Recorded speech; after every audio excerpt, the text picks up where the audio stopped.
कृष्णा, आप सभी माताओं और बहनों को अधिक मास कथा श्रृंखला सुनने की बहुत सारी शुभकामनाएं। आप सभी का स्वागत है।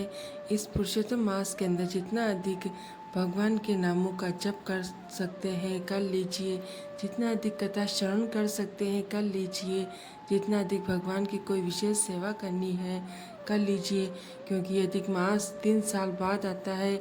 बाकी अनेक मासों की तुलना में इस मास में किया गया पुण्य कर्म, दान, जप और तप 1000 गुना अधिक फल प्रदान करता है। इसलिए इस समय हम अधिक मास की सुंदर पौराणिक कथा सुन रहे हैं। प्रातः काल में हम अपने चैनल पर मंत्र पूजा अधिक मास की कथाएं लेकर आते हैं।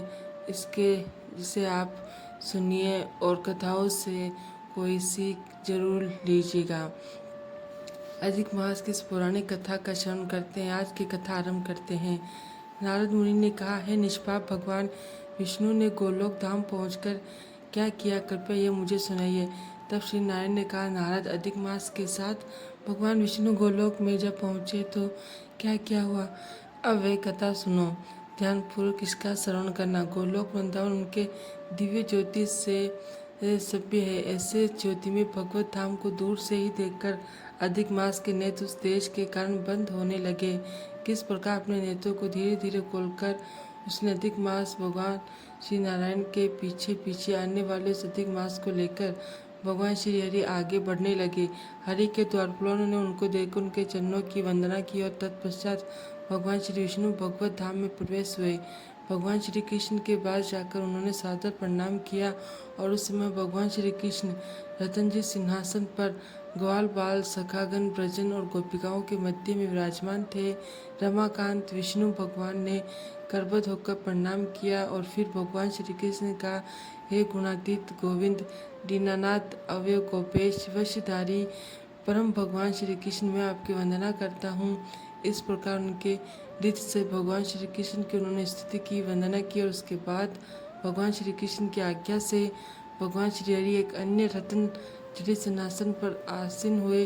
तत्पश्चात भगवान श्री विष्णु ने अधिक मास को भगवान श्री कृष्ण को प्रणाम करने के लिए कहा और तब भगवान श्री कृष्ण ने पूछा, हे नारायण, ये कौन है, गोलोक वृंदावन में कैसे आया और ये इसके रोने का कारण क्या है। तब भगवान श्री नारायण ने कहा, 9 मेघों के सदृश श्यामल शरीर वाले हे गोलोकनाथ, ये अधिक मास है, वृंदावन चंद्र है, श्री कृष्ण ये स्वामी रहित है और आप इसकी दावागिन को दूर करें।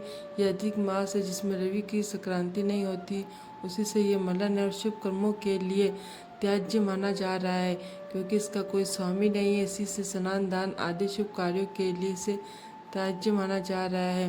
12 महीना कला काष्ठ आदि उत्तरायण दक्षिणायन वर्ष ये सबके स्वामी है और इसलिए गर्व से ये सभी इसको अपमानित करते रहते हैं। दुख की ज्वाला से झुलसा हुआ ये अधिक मास मेरे पास आया था और इससे अन्य दयालु व्यक्तियों ने मेरे पास भेजा था। उसने मेरी शरण में आकर कंपित और रुंदन करते हुए मुझे अपना दुख सुनाया था। हे प्रभु, इसका ये महा दुख आपके अतिरिक्त कोई और दूर नहीं कर सकता, इसलिए ये आपका शरणागत है। मैं विशेष कर इसके साथ आपके समक्ष आया हूँ। हे प्रभु, मेरा यह आना सफल कीजिए। इस प्रकार विनय पूर्वक हाथ जोड़कर भगवान विष्णु ने भगवान श्री कृष्ण से प्रार्थना की और उस मलमास की सारी दुख कथाएं सुनाई और फिर से भगवान श्री कृष्ण का मुख देखते हुए वहीं पर आसीन रहे। सूत गोस्वामी में इस कथा का प्रसंग सुनने के बाद ऋषियों ने कहा, है सूत गोस्वामी, आपके मुख से सुनकर हम इस हरि की कथा का अमृतपान कर रहे हैं। भगवान विष्णु श्री कृष्ण का संवाद तो सर्वलोक के उपराकार्थ है, इसलिए हे ऋषिवर, कृपया करके आप इसे विस्तार पूर्वक हमें सुनाइए। और उसके बाद सूत गोस्वामी विस्तार से संवाद को आगे बढ़ाते हैं। वे हम सुनेंगे। हमारी इसी अधिक मास कथा श्रृंखला की अगली कड़ी में कल प्रातः काल है एक और सुंदर और पौराणिक कथा का।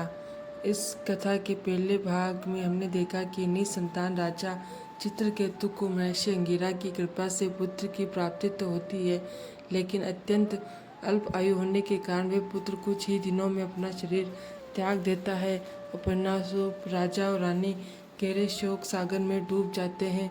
उनकी इस दुखमय स्थिति से उन्हें बाहर निकालने और उन्हें भौतिक संसार का परम ज्ञान देने के लिए देवर्षि नारद और ऋषि अंगिरा उनके पास आते हैं। इन महामुनियों की वचन सुनकर राजा चित्रकेतु का मन शांत हो जाता है और वे अपने पुत्र के अंतिम संस्कार करते हैं।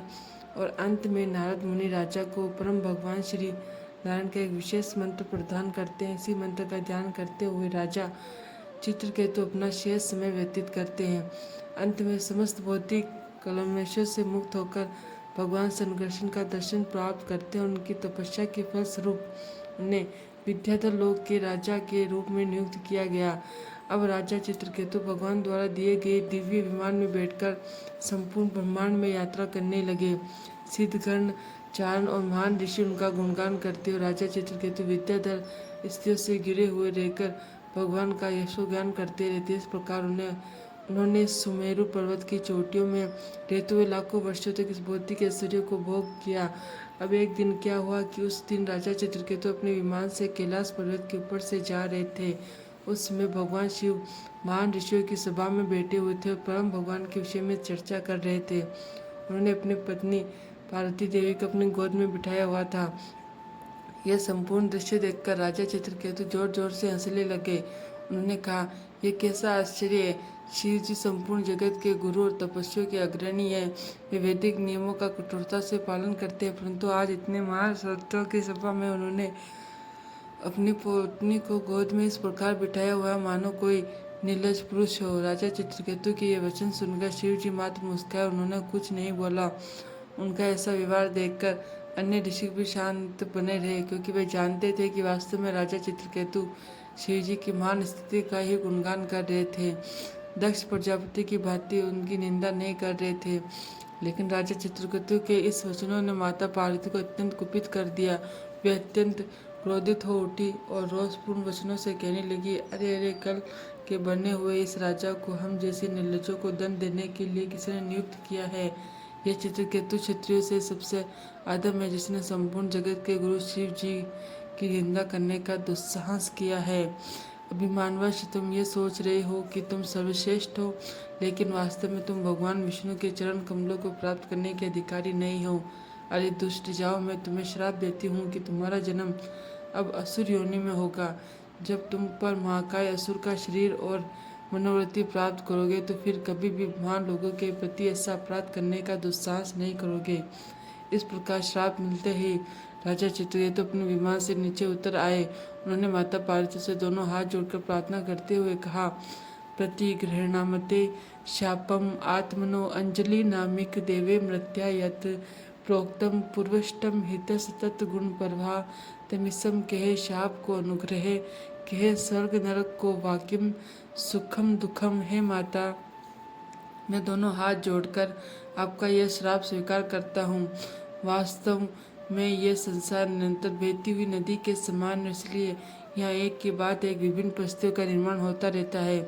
ये सभी परिस्थितियाँ कष्टदायी और अस्थायी है, इसलिए श्राप क्या है और वरदान क्या है, नरक क्या है, स्वर्ग क्या है।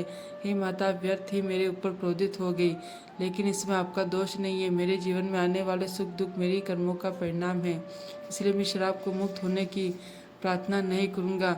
मेरे जिस व्यवहार से आपको दुख पहुँचा उसके लिए आप कृपया मुझे क्षमा कर दीजिएगा। इतना कहकर राजा चित्रकेतु निर्भीक होकर प्रसन्न मुख से अपने विमान में बैठकर वहां से चले गए, क्योंकि वे जानते थे कि वास्तव में यह भगवान की इच्छा है, जिससे वे अपने समस्त कर्मों से मुक्त होकर शीघ्र ही भगवान का दिव्य धाम और उनका नित्य संग प्राप्त करें। वास्तव में राजा चित्रकेतु के मन में शिवजी की निंदा करने की कोई भावना नहीं थी। ये मात्र भगवान के दो भक्तों के बीच होने वाले सामान्य हंसी मजाक का ही स्वरूप था। लेकिन माता पार्वती ये नहीं समझ पाए और उन्होंने राजा चित्रकेतु को श्राप दे दिया। शिव जी ये बात जानते थे, इसलिए वे शांत बने रहे। उन्होंने माता पार्वती से कहा, देवी, क्या अब तुम्हें वैष्णवों की मानता का बोध हो गया? ऐसे भक्तों का उद्देश्य एकमात्र भगवान की सेवा होती है। वे जीवन की प्रत्येक स्थिति में निर्भीक बने रहते हैं, चाहे स्वर्ग हो या नरक। वास्तव में महाराज चित्रकेतु भगवान के अत्यंत प्रिय भक्त थे।